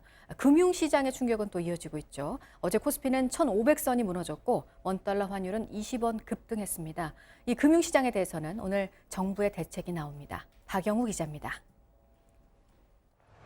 현대차 미국 공장, 체코와 슬로바키아 공장, 여기에 인도 첸나이 공장도 이달 말까지 문을 닫습니다. 인도 정부가 첸나이 등 코로나19가 발생한 지역에 공장 폐쇄 명령을 내리면서입니다. 현대차는 첸나이 공장에서 연간 70만 대의 자동차를 생산합니다. 기아차 인도 공장도 가동 중단을 검토하고 있습니다. 전자업계도 다르지 않습니다. 연간 7천만 대를 만드는 삼성전자의 인도 스마트폰 공장은 25일까지 문을 닫습니다. 삼성과 LG의 가전 공장도 이달 말까지 공장 가동을 중단합니다. 대기업의 해외 공장이 문을 닫으면서 재고가 쌓이는 부품 협력 업체는 비상이 걸렸습니다. 중소업체들은 대기업의 공장 가동 중단이 반복될 경우 두세 달을 버티기 어렵다고 호소합니다. 신용 등급이 좋지 않은 기업들은 자금 조달이 더 어려워졌습니다. 이달 역대 최대 규모인 6조 5천억 원어치의 회사채 만기가 돌아오는데 지금처럼 경영이 나빠진 상황에선 갚기가 쉽지 않아서입니다. 그중에서도 입국 제한과 관광객 급감으로 대부분의 비행기를 세워놓은 항공업계의 상황이 심각합니다. 다음 달 회사채 2,400억 원어치의 만기가 돌아오는 대한항공은 자금줄이 말랐다며 정부에 금융 지원을 요청했습니다. 코로나19로 경기 침체가 올 수 있다는 공포가 커지면서 국내 증시는 또다시 5% 넘게 폭락했습니다. 지난 주말 한미 통화 수합 체결 합의 효과로 올랐던 몫을 그대로 반납한 겁니다. 원달러 환율도 20원 치솟아 달러당 1,266원에 장을 마쳤습니다. JTBC 박영호입니다. 특히나 자영업자들은 이런 위기는 처음이라고 말하고 있습니다. 서울에서는 이달 들어서 식당과 카페 등 1,600곳이 문을 닫았습니다. 이 소식은 이호진 기자가 전해드립니다. 서울 신촌의 3층 건물입니다. 2층 식당 간판이 사라지고 흰색 틀만 남았습니다. 지난주 문을 닫았기 때문입니다. 그래가지고 저 손님이 없어가지고 네네. 여기 6, 7년 살았는데 갑자기 나갔어요. 도저히 안 돼가지고. 같은 건물 1층 식당은 이달 들어 한 번도 가게 문을 안 열었습니다. 매출은 뭐 그냥 엄청 늘었죠. 3년 동안 대비한 한두 번. 결국 가게를 내놓았습니다. 이 식당은 이사를 하는 중입니다. 보다가 2월 말 저희가 뭐 점점 깎아가지고 건물주가 내려주니까 올리려고 하니까 이거 상대로 서울 시내에서 이달 들어 지난 20일까지 식품위생업소 1,600곳이 폐업 신고를 했습니다. 버티고 있는 식당 주인들도 피가 마릅니다. 월세도 제가 깎아달라고 말씀을 드려봤는데 뭐 여기 주인분도 좀 안 좋으시니까 좀 더 두고 보자고 하는데 저희는 두고 볼 수가 없어요. 한 달이 진짜 피를 말려요. 하지만 가게 문을 닫는다고 하더라도 뾰족한 수가 없다고 합니다. 근데 이렇게 장사가 안 되니까 이제 여기를 닫고 다른 거를 뭐를 해야 되는데 뭐를 해서 살 수 있을까? 나락인 것 같아요. 지금 현재는. JTBC 이호진입니다. 오늘의 핵심 뉴스들을 정리해드리는 아침엔 주요 뉴스입니다. 텔레그램 박사방을 운영하면서 여성에 대한 성착취물을 제작하고 유포한 혐의로 구속된 조모 씨의 신원이 파악됐습니다. 수도권 소재 대학을 졸업한 25살 조주빈으로 대학생 시절 학보사 기자로도 활동한 것으로 전해졌습니다. 경찰은 오늘 조 씨의 신상 정보를 일반에 공개할지 여부를 최종 결정합니다. 아이들 개학이 한 달가량 미뤄진 상황에서 수능 시험 일정에 대해 정부가 1, 2주를 연기하는 방안에 무게를 두고 논의하고 있습니다. 고3 수험생과 재수생의 형평성을 고려한 것으로 수능 기본 계획이 발표되는 이달 말에 결정이 나올 것으로 예상됩니다. 코로나19로 인한 세계의 경기 침체가 2008년 시작된 글로벌 금융위기 때보다 심할 수 있다는 전망이 나왔습니다. 국제통화기금 IMF는 특히 신흥국과 저소득 국가가 더 큰 타격을 입을 것이라고 우려했습니다. IMF는 재정 분야에 더 큰 노력이 필요할 것이라며 많은 나라의 비상재정 조치를 지지한다고 덧붙였습니다. 각국 정부가 경기 부양을 위해서 돈을 풀고 전례 없는 지원책을 내놓고 있지만 금융시장의 하락세는 이어지고 있습니다. 밤사이 유럽 증시는 2에서 3% 하락했습니다. 이탈리아의 확진자는 6만 명, 사망자는 6천 명을 넘어섰습니다. 미국의 중앙은행인 연방준비제도가 추가 부양책을 발표했지만 뉴욕 증시도 하락세를 면치 못했습니다. 미국의 코로나19 확진자가 4만 명을 넘어선 가운데 미 보건당국자는 이번 주에 상황이 더욱 악화될 것이라는 전망을 내놨습니다. 미 국방부는 뉴욕과 시애틀에 야전병원을 설치하기로 했습니다. 도쿄올림픽 연기 방안을 포함해서 판단을 4조 안에 내리겠다는 국제올림픽위원회의 입장이 나온 가운데 세계보건기구가 압박에 나섰습니다. 선수와 관중에게 위험해선 안 된다면서 그 결정이 매우 빨리 내려질 것이라고 밝혔습니다. 아침엔 주요 뉴스였습니다.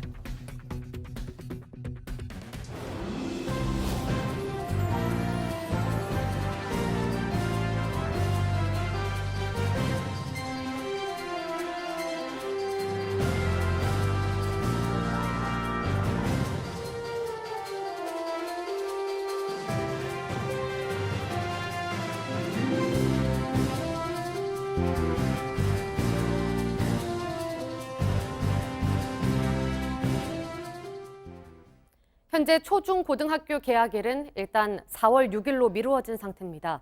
류은혜 교육부 장관은 여러 상황을 종합적으로 판단해서 이날 개학할지를 최종 결정하겠다고 문재인 대통령에게 보고했습니다. 이 자리에서 문 대통령은 일각에서 나오는 9월에 학기를 시작하자는 주장에 대해선 선을 그었습니다. 이서준 기자입니다. 유은혜 사회부 총리는 청와대에서 초중고 개학 준비 상황을 보고했습니다. 개학일은 3월 2일에서 9일, 23일, 그리고 4월 6일로 3차례 걸쳐 미뤄졌습니다. 유 부총리는 이 자리에서 코로나19 발생 추이와 학교의 준비 상황 등을 고려해 4월 6일 개학 여부를 최종 결정하겠다고 보고했습니다. 4월 6일 개학을 못 박지는 않은 겁니다. 의료진 등 전문가로 구성된 중앙임상위원회는 기자회견에서 학교 집단 생활로 코로나19가 쉽게 확산될 수 있다는 의견을 냈습니다. 학급에서 학급으로, 학년에서 학년으로, 그리고 학교에서 학교로 전파되지 않도록 미리 계획을 세워둬야 합니다. 이런 가운데 이재정 경기도 교육감은 김경수 경남도지사에 이어 9월 신학기제를 논의하자는 주장을 내놨습니다. 하지만 문 대통령은 지금 9월 학기제를 논의하는 건 바람직하지 않다고 선을 그었습니다. JTBC 이서준입니다. 일단 학교들은 4월 6일 개학에 맞춰서 여러 준비를 하고 있습니다. 그런데 급식이 가장 걱정거리입니다. 교대로 먹고 학생들 사이에 가림판을 세워서 아이들을 떨어뜨린다고 하는데 이런저런 걸림돌이 적지 않습니다. 강버들 기자입니다. 서울 한 초등학교에 마련된 210석 규모의 급식실입니다. 평소 1학년과 3학년만 급식실에서 점심을 먹는데 2시간이 걸립니다. 학생들 사이 거리를 두면 식사 시간은 더 늘어납니다. 한쪽 면만 보고 식사할 수 있는 그런 방안을 일단 내놨습니다. 원래는 이제 1시간 정도면 이제 한 학년이 식사를 할 수가 있었는데 1학년 같은 경우에는 2시간 이상 걸리지 않을까. 개학 이후 급식을 어떻게 할지 서울시 교육청이 여러 대안을 제시했습니다. 하지만 급식실에서 학생들을 떨어뜨려 놓고 3, 4교대 식사를 하면 시간이 오래 걸립니다. 교실에서 먹이려면 배식이 쉬운 간편식 위주로 제공할 수밖에 없습니다. 가림판 설치도 비용이 들고 소독 등 위생관리에 신경을 더 써야 합니다. 수저나 식판을 학생들이 이렇게 집었거든요. 네. 근데 이제는 위생 장갑을 끼신 분이 집어서 아이들을 줘야 되잖아요. 식판만 씻는 것이 아니라 가림막 청소까지 다 해야 되고. 안전한 급식을 위해 어쩔 수 없는 상황이지만 아이들이 통제에 잘 따를지 비상 시스템을 얼마나 끌고 갈 수 있을지 학교 현장의 고민이 깊습니다. JTBC 강버들입니다. 미성년자 등을 협박해 성착취 동영상을 촬영하도록 하고 그 영상을 유포한 텔레그램 N번방 사건, 국민들의 공분이 더욱 거세지고 있습니다. 문재인 대통령은 가해자들의 행위는 한 인간의 삶을 파괴하는 잔인한 행위라고 밝혔습니다. 운영자들뿐만 아니라 N번방 회원 전원에 대한 철저한 조사도 경찰에 지시했습니다. 이수정 경기대 범죄심리학과 교수 자리에 함께했습니다. 어서 오십시오. 네, 안녕하십니까. 네, 교수님 과거에도 소라넷 사건이라는 게 있었고요. 네. 비슷한 사건들이 꽤 많이 있지 않았습니까? 네.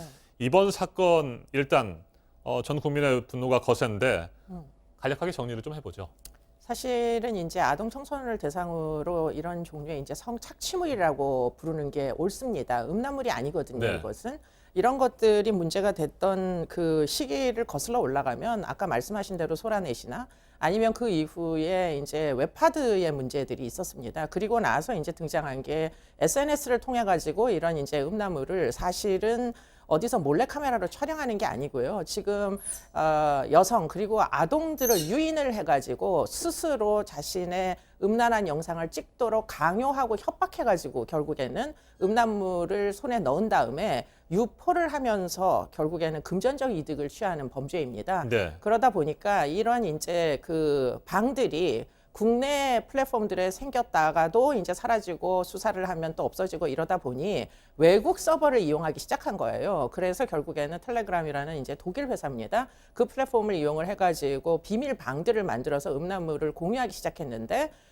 유료 회원들을 모집을 한 거죠. 그리고는 이제 그런 방들이 여러 개 주제별로 거의 한 8개 정도가 생겼기 때문에 이제 N번이라고 얘기를 합니다. 그런데 이제 그 방을 흡사하게 모방을 한 게 지금 검거된 박사의 박사방입니다. 네. 그래서 이 박사방에서 결국에는 지금 N번방에서 했던 비슷한 음란물들이 유통되기 시작하면서 지금 결국에는 피해가 양산되다 보니까 알려지게 돼서 지금 검거를 하기에 이른 것으로 보입니다. 네, 박사방의 운영자 조모 씨, 네. 뭐 정확하게 25살 조주빈이라는 네. 신원이 확인이 됐습니다. 이 조 씨 피해 여성들에게 몸에 뭐 칼로 노예라고 새겨라 뭐 네. 이렇게 요구를 했다고 하고요. 네, 네. 수법을 보면 아주 잔혹하고 어떻게 인간으로서 그럴 수 있을까 싶을 정도입니다. 네, 그러니까 이 사람은 이제 피해자들을 어떻게 하면 조종할 수 있는지 너무나 잘 아는 사람으로 추정이 되고요. 아마도 N번방에서의 경험을 통해 가지고 박사방에서는 수법이 더 진화한 것 같습니다. 네. 그러다 보니까 개인정보를 모두 빼내기에 이르렀고요. 그 개인정보를 빼내기 위해 가지고 본인의 이제 회원제를 운영을 하다 보니까 그 중에 공익요원이 2명이나 있었답니다. 그래가지고 주민센터에서 이 여성들의 모든 개인정보, 뭐 10년 전 주소까지 다 빼내가지고 협박을 하기에 이른 것이죠. 그러다 보니까 피해자 입장에서는 사실은 뭐 어디에 살고 있는 당신의 어머니를 죽이겠다 이런 종류의 협박을 어떻게든 무마하려면 나 하나 희생하면 네. 우리 가족이 안전할 수도 있겠다라는 잘못된 그 인식으로 인해 가지고 결국에는 점점 더 심한 가학적인 영상까지 찍지 않을 수 없게 그렇게 이제 만들어서 그 끔찍한 영상들을 돈을 받고 사실은 유포시켰다, 공유했다. 그 와중에 사실은 실시간으로 그 이제 가장 높은 등급의 이제 방에서는 회원들이 어떤 특정한 피해자를 미성년 피해자를 대상으로 해가지고 소위 이제 아바타라는 사람을 보냈다 그래요. 회원 중에 네. 한 명입니다. 그래서 성폭행하는 과정을 사실 실시간으로 다 본인들이 공유하기도 하고 주문을 하기도 하고 그런 종류의 이제 뭐 어떻게 보면은 집단 성폭행 비슷한 것을 온라인에서도 벌였다. 이게 이제 현실입니다. 말도 안 되는 협박과 성착취 등이 자행이 됐는데 피해자들은 뭐 조금도 저항하거나 거부할 수가 없는 상황이 돼버렸던 겁니다. 그렇죠. 네. 협박을 하는데 가족들도 위협을 하겠다. 본인의 개인정보를 다 빼낸 다음에 그것을 아이들이 다니는 학교에다가 유포시키겠다. 학교에 알리겠다. 친구들한테 다 알리겠다. 이런 식으로 이제 협박을 하다 보니까 거의 아마도 피해자들은 일종의 이제 외상후 스트레스 장애 같은 게 생겼을 거예요. 그렇기 때문에 보통 그렇게 스트레스가 심하면은 사람들이 다양한 가능성, 예컨대 경찰에 신고해서 이런 어려움이 끝날 수도 있는 가능성 이런 것들을 생각을 할 수 없게 되고요. 일종의 터널 비전 같은 아주 특이한 어떤 경험들을 하게 됩니다. 터널 비전이라는 건 터널에 들어가 보신 분들은 다 아실 거예요. 출구가 빛이 오는 출구 하나만 보이지 그 네. 주변에 있는 많은 가능성들은 하나도 안 보이는 거죠. 그렇기 때문에 박사가 시키는 대로 결국은 빛이 있는 출구는 오늘 좀 더 과학적인 영상을 찍으면 우리 가족을 안전하게 해주고 내 영상물을 더 이상 유포하지 않겠다는 제안, 그것이 유일한 출구다. 이렇게 착각을 하게 되는 겁니다. 네. 그래서 계속 피해를 당할 수밖에 없게 된 거죠. 그래서 멀리 보이는 빛을 보고 한 발 한 발 나아가는데 결과적으로는 더더욱 깊은 터널 속으로 빠져들게 되는 상황이 그렇습니다. 됐군요. 네, 그 빛이 공안이고 그다음에 사법 제도가 빛이 될 수 없음을 사실은 박사가 사이버 공간상에서 너무나 잘 알고 있었던 거죠. 무법천지라는 것을. 박사방의 운영자 조 씨도 그렇고요. N번방의 운영자들 조금이라도 죄의식을 느꼈다고 한다면 그런 짓을 저지르지 못했을 텐데 그들의 심리는 뭐였을까요? 글쎄 이제 유저들, 헤비 유저들 중에는 성도착증 환자들이 뭐 소아성애나 가학적인 성애자들이 있을 가능성 굉장히 높습니다. 그러나 박사는 굉장히 합리적 선택을 한 사람으로 보여요. 왜냐하면은 사실은 이 박사가 운영한 방에 헤비 유저들이 한 10,000명 정도 된다고 알려지고 있고요. 이 사람들로부터 받은 가입료, 회원 가입을 할 때 받은 돈이 100만 원 정도씩 된답니다. 그러면은 사실은 뭐 산술적으로만 계산해봐도 당연히 수백억 대의 범죄 수익이 발생한다는 거잖아요. 결국 그 범죄 수익을 노리고 합리적인 선택을 한 것이다, 이렇게 봐야 되겠죠. 그렇기 때문에 박사라는 사람은 어쩌면 겉으로는 굉장히 모범 시민처럼 하고 다녔을지 모르지만 온라인을 통해 가지고는 그야말로 막대한 범죄 수익을 노리는 아주 뭐 직업적인 범죄자 같은 모습이었을 것이다, 이렇게 보입니다. 네. 자, 그런데 이들 범죄자들, 운영자들만의 문제가 아닌 것 같고요. 네, 네. 회원들도 심각한 범죄 소지가 있는 것 아니겠습니까? 이 부분에 대해서도 철저한 수사가 필요한 상황이고요. 네, 지금 뭐 유저들이라고 해서 자유롭지 않습니다. 왜냐하면 지금 이들이 다룬 영상물은 사실은 아주 이제 심각한 영상물들입니다. 피해자가 실존하고 피해에 가담하기도 하고, 그런데 문제는 그중에 일부는 성폭력까지 간 사람도 있지만 전혀 신체적 접촉을 하지 않은 그야말로 이상한 일들이 벌어지는 것을 시청만 한 사람도 존재하는 거거든요. 네. 그렇기 때문에 현행법상에서는 이 모든 사람들을 다 한꺼번에 뭐 공범으로 처벌할 수 있는 법이 부족하잖아요. 없습니다. 그러다 보니까 아마 이들이 각각 본인이 어디까지 가담했는지를 경찰에서 입증을 해가지고 어떤 사람은 성추행범으로, 또 어떤 사람들은 음란물 뭐 소지죄, 아동 청소년 음란물 소지죄 정도로 처벌을 한다거나, 또는 뭐 일부 헤비 유저들 중에 유포를 다운을 받고 막 유포를 한 사람들은 아마도 카메라 등 이용 촬영죄 또는 유포죄를 적용하는, 이런 식으로 전부 다 산산조각 나가지고 아마 엄벌에 처하기는 무지하게 어렵지 않겠느냐, 이런 생각이 듭니다. 네. 성착취물 제작과 유포 과정에서 방조죄나 교사죄 이런 것도 적용할 수 있지 않겠습니까? 근데 이제 그런 전례는 없습니다. 왜냐하면 사실은 이 박사 이전에 박사하고 굉장히 흡사한 방을 운영했던 자가 워치맨이라는 사람이 있었는데요. 네. 그 사람이 1심 결과가 나왔습니다. 1심 결과가 그 사람만, 유저들은 하나도 처벌을 제대로 못하고 그 방을 운영했던 워치맨만, 감시자라는 사람만 1년 반 형기가 나왔습니다.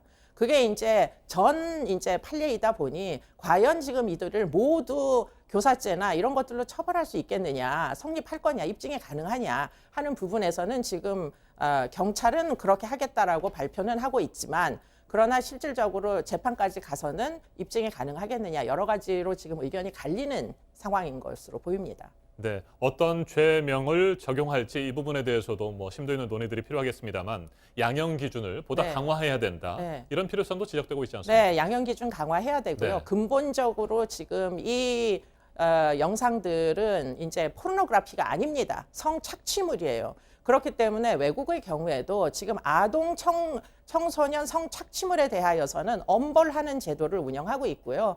유엔도 아동 권리 협약 이런 것들을 보면 18세 미만 아동의 이제 음란물들은 아주 엄벌해, 그야말로 모두 징역형을 처하는 데다가 피해자가 여러 명일 경우 결국에는 가산해서 형이 수백 년이 나오는 케이스들도 있습니다. 그렇기 때문에 이번 참에 입법을 해서라도 엄벌을 하는 계기로 삼아야 되고요. 기존의 모든 죄명들을 다 모아가지고 최대한 양형이 나오게 일단은 판례를 구축할 필요는 있다고 보입니다. 네, 그래서 디지털 집단 성폭력, 네. 성착취 네. 이런 죄를 만들어야 된다. 그렇습니다. 이런 의견도 있거든요. 네, 그 부분에도 네, 동의를 네. 하시는 거군요. 네, 그렇습니다. 외국의 경우에는 섹스 오펜더, 예컨대 성범죄자라는 이 죄명이, 성범죄라는 죄명이 있고, 지금 이 사람들이 벌린 것은 차일드 익스플로이테이션, 성착취입니다. 그것도 네. 아동 성착취 범죄를 저지른 거예요. 그런데 우리나라에는 법이 없다 보니까 엄벌할 수가 없습니다. 그래서 결국에는 성범죄 형법에 근거해가지고 또는 성폭력 처벌법에 근거해가지고 처벌해야 되다 보니까 기껏해야 지난번 그 유사범이 1년 반이 나오고 요번에 굉장히 형을 높인다 손 치더라도 10년이나 나올지 잘 모르겠어요. 네. 네. 성착취물을 제작하고 유포한 사람들은 반드시 언젠가는 잡힌다. 그리고 그걸 또 단순히 다운받아서 보거나 뭐 그냥 보기만 했다. 뭐 이렇게 얘기하는 사람들도 있을 수 있겠습니다만 그런 사람들도 반드시 처벌을 받는다. 네, 반드시. 네, 이런 결과가 나와야 될 것 같아요. 보기만 해도 이것은 비정상이라는 걸 누구나 아는 사회가 사실 돼야 됩니다. 그렇기 때문에 소지죄뿐만 아니라 그냥 보기만 해도 처벌할 수 있는 규범이 꼭 필요합니다. 알겠습니다. 경찰의 철저한 수사를 기대해 보겠습니다. 이수정 경기대 범죄심리학과 교수였습니다. 말씀 잘 들었습니다. 텔레그램 등을 통한 성착취물 제작과 유포로 인한 피해가 이처럼 심각한 상황에서 대책을 마련해야 할 국회에서 나온 발언이 또 논란이 되고 있습니다. 합성된 음란 영상물을 놓고 자기 만족을 위해서 만들 수도 있는 것 아니냐. 이 같은 취지의 말까지 나왔다고 합니다. 이도성 기자가 보도합니다. 지난 3일 국회 법제사법위원회 제1소위원회에선 N번방 방지 법안과 딥페이크 음란물을 처벌하는 법안이 함께 논의됐습니다. 문제 소지가 있는 발언은 회의 막바지에 나왔습니다. 정점식 미래통합당 의원이 자기 만족을 위해 영상을 가지고 나 혼자 즐긴다는 것도 규제할 것이냐고 말했습니다. 음란 합성 영상 딥페이크를 만들더라도 외부에 유포되지 않으면 과연 처벌해야 하느냐는 취지입니다. 김인겸 법원행정처 차장과 김호수 법무부 차관도 정 의원의 발언에 동의하는 취지로 말했습니다. 김 차장은 자기는 예술작품이라고 생각하고 이런 합성 영상을 만들 수도 있다고 말했습니다.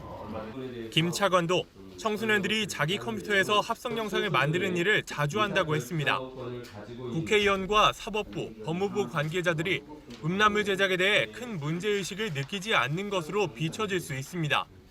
다음 날 법사위에서는 상업성이 없어도 딥페이크 영상 제작을 처벌하는 등의 개정안이 처리됐습니다. 이런 대화가 뒤늦게 알려지자 국회에서도 비판이 일었습니다. 회의에 참여했던 김도읍 의원은 해명 자료를 내고 의원들이 신기술의 악용을 우려하고 강력한 법적 처벌이 필요하다는 것에 대해 공감해 법안을 처리했다고 밝혔습니다. JTBC 이도성입니다. 유럽의 이탈리아 또 프랑스도 그렇고요. 이동을 제한하는 명령이 내려진 상태고 영국에서도 3주 동안의 외출, 모임, 금지령이 내려졌습니다. 하루 동안 확진자가 1,000명 가까이 늘면서 강력한 조치가 여기서도 나온 건데요. 보도 연결해서 알아보겠습니다. 존슨 총리가 대국민 성명을 통해서 발표를 한 조치죠? 네, 영국도 이 코로나19 확산을 막기 위해서 이동 제한령 대열에 합류했습니다. 이탈리아와 프랑스 등 코로나19 타격이 큰 다른 유럽 국가와 달리 영국은 그동안 이동 제한령을 하지는 않았습니다. 하지만 보리스 존슨 영국 총리가 23일 저녁에 대국민 성명에서 한층 엄격한 조치를 내놨습니다. 영국에서는 당장 생필품 구매와 치료 그리고 필수 업무를 위한 출퇴근 외에는 반드시 집에 머물러야 합니다.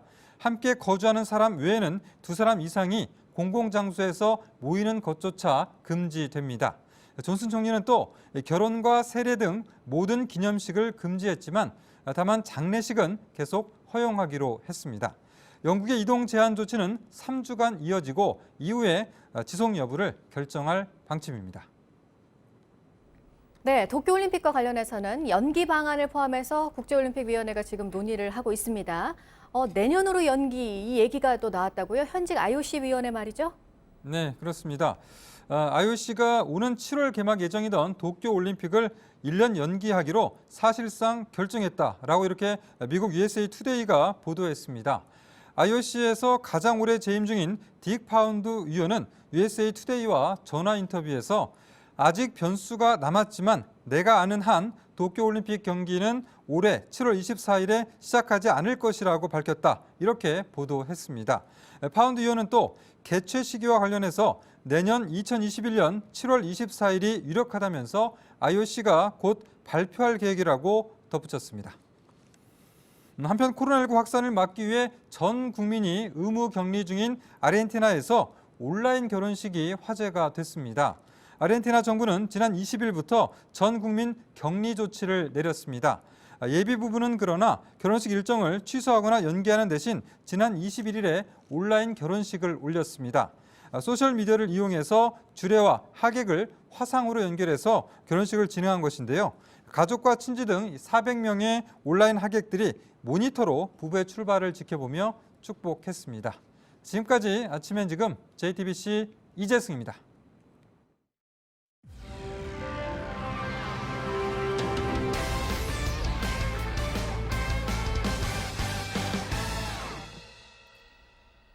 네, 오늘 나올 우리 정부의 금융시장 관련 대책 27조 원 안팎이 될 것으로 보입니다. 시장의 효과가 그렇다면 있을지가 또 관심이죠. 전문가와 이 부분 짚어보도록 하겠습니다. 정철진 경제평론가 나왔습니다.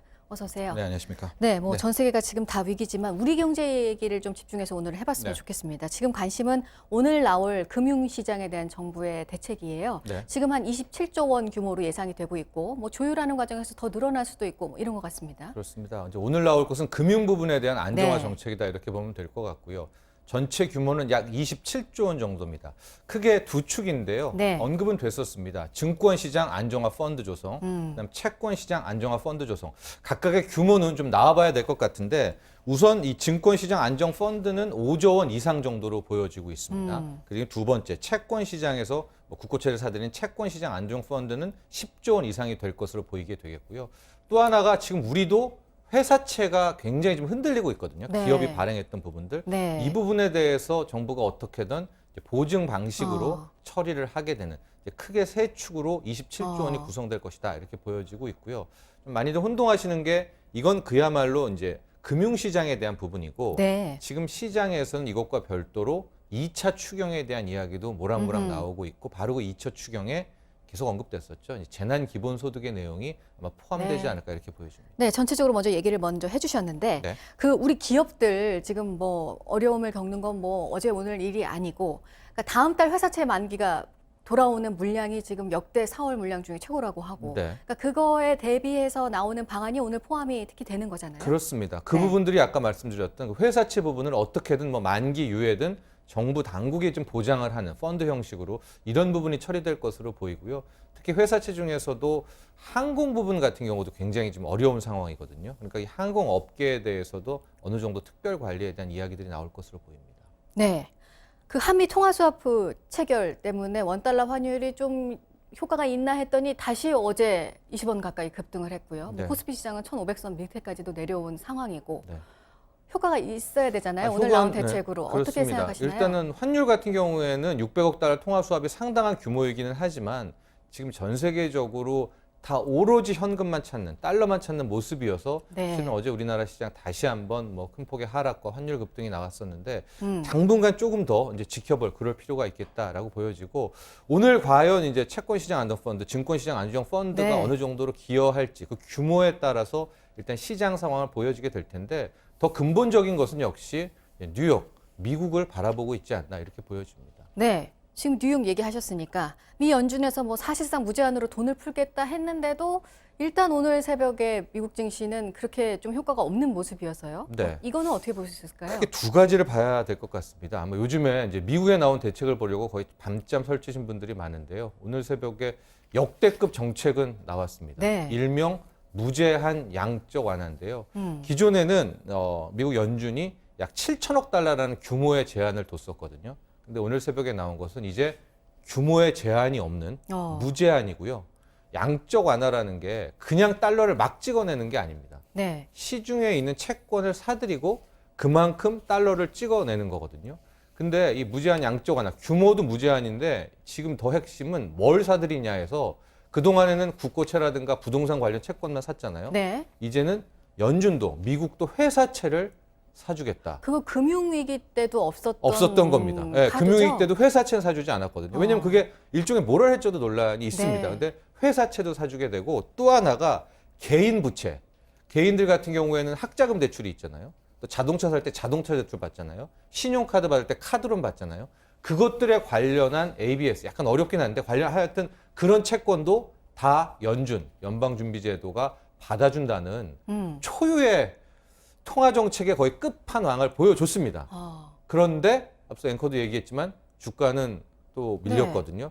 그 이유는 그 부분은 통화정책인 거고 한편에선 트럼프 대통령의 지금 1조 달러 플러스 알파라는 이제 재정정책이 있잖아요. 이게 지금 상원을 통과를 못하고 있어요. 계속 민주당이 반대를 하면서 오늘 새벽에 또 1조 달러의 경기 부양이 부결이 되면서 아마 시장은 압박하는 것 같아요. 그러니까 이 정도의 무제한 양쪽 하나 나왔으니까 이제 정치권, 이 당국도 재정정책도 해라, 돈도 풀어내라. 아마 이런 것을 요구하고 있지 않나 하는데 제가 봤을 때는 조심스럽기는 하지만 민주당도 더 이상은 이 반대를 하기는 힘들지 않을까. 그래서 오늘 다시 한번 상원에 또 재포결에 들어가게 될 텐데 이제부터는 그 트럼프 대통령의 1조 달러 플러스 알파 이 경기 부양 패키지 법안이 통과되는지 안 되는지까지를 지켜봐야 될 것 같아요. 그러면 이 경기 부양책이 통과되는지 안 통과되는지를 지켜보면서 지금 미 연준의 무제한 달러를 푼다는 이것도 그러면 장기적으로는 좀 효과가 있을 것으로 보시는 건가요? 네, 그러면? 그렇죠. 이제 코로나19가 어느 정도 이건 또 한 축인 것이고요. 이제 방역에 대한 부분이고 그 외에 금융 안정에서 지금 연준이 나온 무제한 양적 완화라는 부분. 또 트럼프 대통령은 1조 달러를 얘기하지만 다른 석상에서 지금 총 4조 달러까지 이게 좀 어마어마한 돈입니다. 네. 거의 5천조 원에 달하는 돈을 풀겠다는 얘기를 해서 일단 이 두 가지 정도가 같이 나간다면 그리고 이런 상황에서 코로나19가 조금 잦아든다면 지금의 어떤 패닉의 움직임은 멈춰설 수 있을까 좀 조심스럽게 전망을 하지만 네. 역시 근원적으로는 코로나19의 확산세가 역시 핵심 키워드다 이렇게 봅니다. 네. 조금 전에도 강조해서 얘기하셨지만 미국에서 금융위기 때도 없었던 카드까지 내밀었다고 하셨잖아요. 네. IMF가 지금 이렇게 또 전망을 내놔서 2008년, 2009년 금융위기 때보다 더 지금 힘들 수 있다 이렇게 얘기를 했거든요. 네. 그러면서 이제 신흥국들이 더 타격을 받을 것이다 네. 언급을 했습니다. 네, 그렇습니다. 금융위기와 지금이 다른 점은 아까 말한 것처럼 양적 완화를 했지만 지금처럼 뭐 회사채라든가 개인 부채까지 다 사주지는 않았어요. 그런 부분이 하나가 있고 두 번째, 당시에는 재정이 이런 식으로 뭐 1,000조, 2,000조, 3,000조, 4,000조씩 쏟아붓지는 않았었거든요. 그 이유는 앞서 IMF도 얘기했지만 금융위기 때보다 이제 더 힘든 이제 그런 상황이라는 가정하에서 이렇게 나오는 것이고 또 하나 당시와 좀 비교를 해보면 당시는 일단 금융이 무너졌지 실물까지는 꽤 시간이 걸렸습니다. 지금은 두 가지가 다 동시에 지금 회사가 동시에 망하게 되는 초유의 사태여서 아마 또 초유의 이런 극약 처방들이 나오지 않나 보여집니다. 마지막으로 다시 우리 얘기로 와서 네. 일단 금융시장을 충격을 줄이기 위해서 안정화 대책은 오늘 나오는 것이고 아까 얘기한 2차 추경 네. 어떻게 생각하시나요? 그렇습니다. 이제 오늘 나올 아까 말 초책에 있던 27조는 미국으로 따지면 무제한 양적 완화와 이제 비교가 되는 것이고요. 네. 그 다음에 이 트럼프의 경기 패키지 법안 1조 달러 플러스 알파는 우리의 2차 추경과 그러네요. 이야기가 맞물려 있을 텐데요. 네. 2차 추경의 규모는 지금 한 10조 원 정도로 오고 가고 있는 것 같고요. 다만 기술적인 문제가 있잖아요. 4월 15일이 네. 총선이어서 아마 시기는 5월 초, 국회 바뀌고 나서 5월 초가 되지 않을까. 그리고 또 마지막이 지금 계속해서 언급되는 네. 재난기본소득을 네, 네. 이번에 아마 넣게 될 가능성이 굉장히 높지 않나 보여집니다. 알겠습니다. 여기까지 듣도록 하겠습니다. 정철진 경제평론가였습니다. 고맙습니다.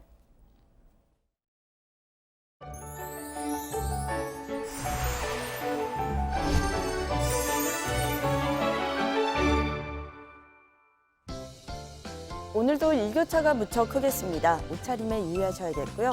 출근길 안개가 짙고 미세먼지 농도도 높아서 시야가 뿌옇습니다. 교통안전에도 유의하시기 바랍니다.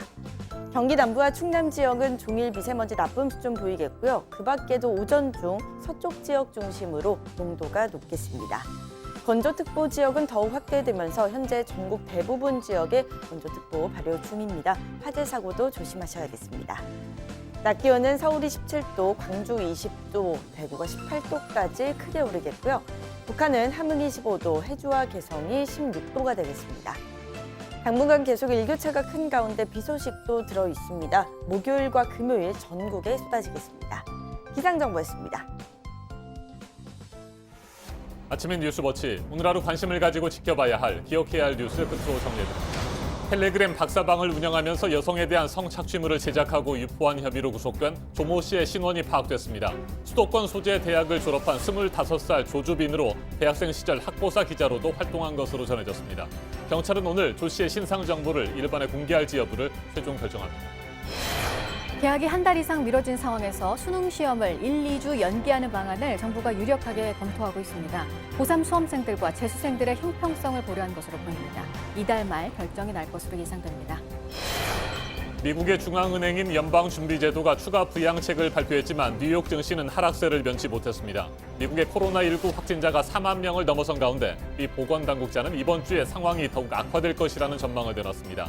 미 국방부는 뉴욕과 시애틀에 야전 병원을 설치하기로 했습니다.